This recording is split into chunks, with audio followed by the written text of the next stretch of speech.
All right, guys. So, not to beat a dead horse because obviously, like, this is just where we are in society right now. But I just was on Twitter and I saw where the police chief in Minnesota is claiming that the police officer mistakenly fired her taser. Excuse me. I'm not sure if it's a female officer or not, but the officer mistakenly fired their taser as opposed to their firearm. So I just want to show you guys right here. This is the X26. This is the standard law enforcement taser. I am going to remove the cartridge. This is the cartridge that fires the prongs and attaches to discharge the 50,000 volts. So right now you're now looking at the X26 taser. All right. This is the taser in my hand. This is a Glock 17. This is a very standard firearm for most law enforcement officers to carry. It has a red dot sight. It also has a rail mounted light. I'm going to go ahead and clear this weapon, make sure that it's safe. Okay, so it has now been cleared. There is no ammunition, no magazine in the weapon, okay? So, just to show you, this is a Glock 17. This is an X26. Do these two look anything similar? Okay, no. Also, for most carry duty weapons, there is an internal safety, right? So on the Glock, which most law enforcement officers use, if you see right here, if I can find that, this is an internal safety. So there is no safety that needs to be slid up or down in order for this to fire, right? The safety is in the trigger itself.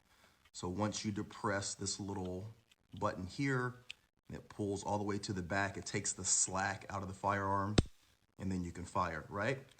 On a X26 or a Taser, this Taser will not fire until your safety, which is right here, has been disengaged. So now you'll see when I turn this, the light, and there's a little red laser. You probably cannot see that laser, right? But until that safety has been disengaged, one more time, look right there, right there.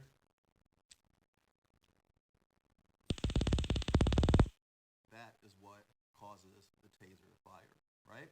So this asinine thought process of, oh, I thought I was firing my taser, there is actually a step, even if that was the case, aside from the fact that generally all tasers are this bright yellow color, specifically to distinguish them from your firearm, okay? Also, 99.9% of police officers do a cross draw, which means that they have this taser on their opposite side. So if I'm right-handed, it's on my left hip, and it's in a cross draw position, just like this. So I have to reach across my body to draw this taser in order to present this taser, as opposed to where my firearm is, which is on my right side. Okay, does that make sense?